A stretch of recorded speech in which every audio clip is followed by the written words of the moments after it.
Hello guys, आपका हमारे YouTube channel पर स्वागत है। आज हम यूपी ट्रिपल एस सीपेट के बारे में, उसके सिलेबस के बारे में देखने वाले हैं। तो चलिए शुरू करते हैं।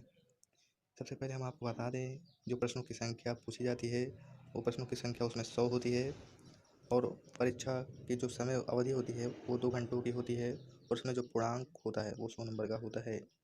तो सबसे पहले इसमें सिलेबस भारतीय इतिहास है, उसमें भी सब टॉपिक दिए गए हैं।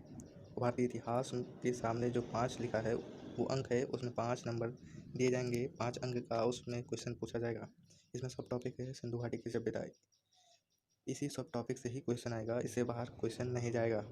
आपको मैं बता दूं, अगर आप इस सब टॉपिक को क्लियर कर ले जाएंगे, पढ़ ले जाएंगे, तो इससे बाहर कोई क्वेश्चन नहीं पूछा जाएगा। दूसरा सब टॉपिक में है वैदिक संस्कृति। बौद्ध धर्म में है गौतम बुद्ध की जीवन एवं शिक्षाएँ। चौथा है जैन धर्म की, इसमें महावीर के जीवनी एवं शिक्षाओं के बारे में पढ़ना है। इसमें पाँचवा जो है मौर्य वंश के सम्राट अशोक के बारे में पढ़ना है। छठा समुद्रगुप्त और चंद्रगुप्त द्वितीय के बारे में पढ़ना है। इसमें जो सिलेबस दिए गए हैं वो बहुत विस्तार से सिलेबस दिए गए हैं, इसके बाहर कुछ नहीं पढ़ना है। इसमें है हर्षवर्धन के बारे में, राजपूत काल, सल्तनत काल, मुगल साम्राज्य, मराठा,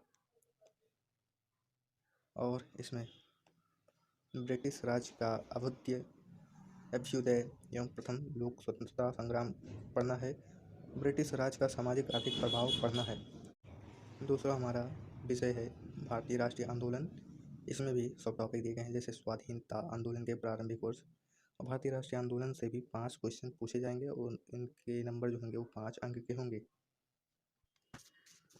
दूसरा सब टॉपिक है स्वदेशी तथा सविनय अवज्ञा आंदोलन। इसमें महात्मा गांधी तथा अन्य नेताओं की भूमिका के बारे में पढ़ना है। तीसरा है क्रांतिकारी आंदोलन तथा उग्र राष्ट्रवाद का उदय। चौथा है विधायी संशोधन तथा ब्रिटिश इंडिया एक्ट 1935 को पढ़ना है। भारत छोड़ो आंदोलन, आज़ाद हिंद फौज तथा नेताजी सुभाष चंद्र बोस के बारे में पढ़ना है।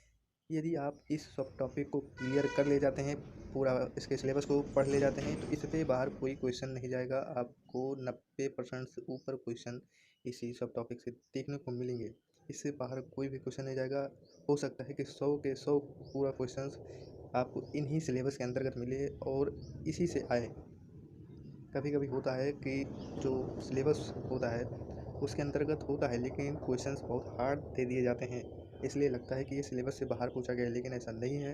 आप यदि सिलेबस को कवर कर ले जाते हैं तो आपको 90+ मार्क्स मिल जाएंगे। इसमें जो तीसरा विषय है वो भूगोल है। इसमें भी पहला जो है सब टॉपिक भारत एवं विश्व का भूगोल, विश्व का भौतिक भूगोल, विश्व का भौतिक भूगोल। इसमें भी 5 अंक मिलेंगे, 5 क्वेश्चन पूछे जाएंगे। नदियाँ तथा नदियों की घाटी के बारे में पढ़ना है। भूजल संसाधन के बारे में, पर्वत पहाड़ियाँ तथा हिमनद के बारे में, मरुस्थल और शुष्क क्षेत्र के बारे में, वन के बारे में, खनिज संसाधन, भारत एवं विश्व का राजनीतिक भूगोल, जलवायु तथा मौसम, टाइम जोन, जनसांख्यिकीय परिवर्तन तथा प्रवास के बारे में पढ़ना है। चौथा है भारतीय अर्थव्यवस्था। इसमें भी 5 अंक दिए जाएंगे। इसमें पहला सब टॉपिक है भारतीय अर्थव्यवस्था 1947 से 1991 तक पढ़ना है।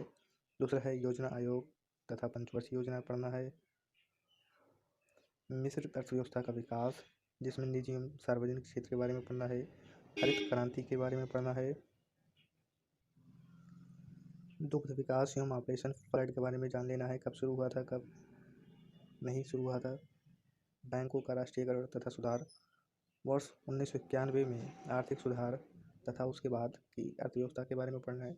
वर्ष 2014 के पश्चात के आर्थिक सुधार, कृषि सुधार, ढांचागत सुधार, श्रम सुधार, आर्थिक सुधार, जीएसटी के बारे में पढ़ना है। हमारा अगला विषय है 5वां भारतीय संविधान एवं लोक प्रशासन। इससे भी 5 अंक के क्वेश्चन पूछे जाएंगे। इसमें भारतीय संविधान की विशेषताओं के बारे में पढ़ना है, भारतीय संविधान पढ़ना है। यहाँ पर मुख्य विशेषताएं पढ़ लेनी है, नीति निर्देशक सिद्धांत राज्य की पढ़ लेनी है, मौलिक अधिकार एवं कर्तव्य, संसदीय प्रणाली के बारे में पढ़ लेना। संसदीय प्रणाली के बाद संघीय प्रणाली, संघीय केंद्र शासित प्रदेश, केंद्र राज्य संबंध के बारे में पढ़ना है। अगला है न्यायिक ढांचा, सर्वोच्च न्यायालय, उच्च न्यायालय, जिला प्रशासन, स्थानीय निकाय तथा पंचायती राज संस्थाओं के बारे में पढ़ना है। यहाँ पर क्वेश्चन पूछा जाता है कि पंचायती राज कब शुरू हुआ और संविधान में इसका जो आर्टिकल है वो बताइए। तो आपको याद रखना है, इससे क्वेश्चन पूछे जाते हैं। अगला टॉपिक है सामान्य विज्ञान। इसमें भी 5 अंक के नंबर होते हैं। इसमें प्रारंभिक भौतिक विज्ञान के बारे में पढ़ना है, रासायनिक विज्ञान और जीव विज्ञान के बारे में कुछ जानकारी सामान्य हासिल करनी है, ज़्यादा हासिल नहीं करनी है। क्वेश्चन ज़्यादा टफ नहीं बनते, लेकिन आपको एक बार पूरा सिलेबस को कवर करना है। इसमें 7वां जो है टॉपिक वो प्रारंभिक अंकगणित है। इसमें भी 5 अंक के नंबर के सवाल आते हैं। इसमें हमें पूर्ण संख्या, भिन्न तथा दशमलव के बारे में पढ़ना है, प्रतिशतता यानी परसेंट के बारे में, साधारण अंकगणितीय समीकरण जो कि नॉर्मल से हमें 6-7 में पढ़ाए जाते हैं, वर्गमूल, वर्गमूल, घातांक एवं घात, औसत के बारे में पढ़ना है। ज़्यादातर औसत से क्वेश्चन पूछे जाते हैं। औसत बहुत बढ़िया टॉपिक है, इससे क्वेश्चन बहुत बढ़िया बनते हैं, आपको देख लेना है। अगला टॉपिक है सामान्य हिंदी। इसमें भी 5 अंक के क्वेश्चन पूछे जाते हैं। इसमें संधि पढ़ना है, विलोम शब्द, पर्यायवाची शब्द, वाक्यांशों के लिए एक शब्द, लिंग, समश्रुत, भिन्नार्थक शब्द, मुहावरे एवं लोकोक्तियाँ, सामान्य अशुद्धियाँ, लेखक और रचनाएं, गद्य एवं पद्य। ये जनरल नॉलेज में भी देखने को मिलता है और सामान्य हिंदी से भी क्वेश्चन पूछे जाते हैं, रचनाओं के बारे में, उनके लेखक के बारे में। अगला टॉपिक है सामान्य अंग्रेजी। इसमें भी अंग्रेजी व्याकरण से सबसे ज़्यादा क्वेश्चन इनडायरेक्ट स्पीच से पूछे जा सकते हैं, या आपको बताना होता है पार्ट ऑफ स्पीच के कौन से पार्ट। उसमें एक सेंटेंस दिया रहेगा और उसमें एक मोटे अक्षरों से अंडरलाइन किया होगा, उसमें बताना है कि ये कौन सा पार्ट ऑफ स्पीच है। दूसरा, अपठित गद्यांश पर आधारित प्रश्न पूछे जाएंगे, ये बहुत ईजी होते हैं। अगला टॉपिक है तर्क एवं तर्क शक्ति यानी लॉजिक एंड रीजनिंग से 5 क्वेश्चन पूछे जाएंगे। इसमें बृहत एवं लघु के बारे में पढ़ना है, क्रम एवं रैंकिंग के बारे में, संबंध के बारे में, संबंध से क्वेश्चन पूछे जाते हैं। क्रम एवं रैंकिंग से भी क्वेश्चन पूछे जाते हैं, लेकिन सबसे ज़्यादा संबंध के क्वेश्चन आते हैं, आना जरूर है उसको, संबंध से क्वेश्चन पूछे जाएंगे। समूह से भिन्न को अलग करना, ये भी पूछे जाता है।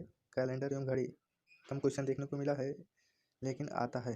कारण और प्रभाव, ये क्वेश्चन भी आते हैं। कोडिंग डिकोडिंग तो आता ही है।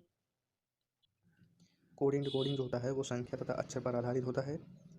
और अगला टॉपिक है निगमनात्मक तर्क या कथन विश्लेषण एवं निर्णय। इससे से भी क्वेश्चन आते हैं, लेकिन आते हैं, कम आते हैं, लेकिन बहुत ज़्यादा पूछे भी जाते हैं। कभी कभी किसी किसी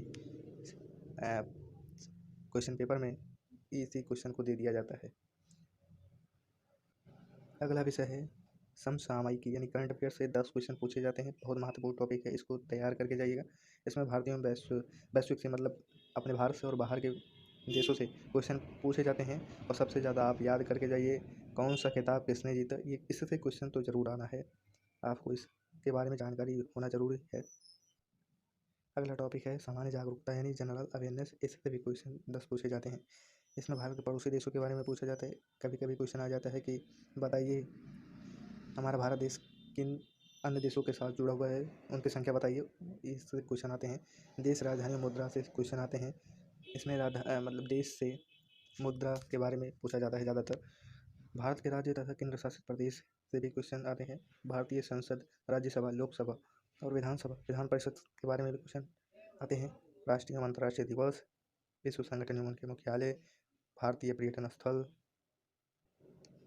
उसके बाद भारत की कला एवं संस्कृति, भारत एवं विश्व खेल भारत एवं विश्व एवं खेल, भारतीय अनुसंधान संगठन, प्रसिद्ध पुस्तक और लेखक, इसके बारे में क्वेश्चन बनते हैं और हर साल बनते हैं। पुरस्कार एवं विजेता, ये भी महत्वपूर्ण टॉपिक, जलवायु परिवर्तन एवं पर्यावरण, इसके अन्य सब टॉपिक हैं।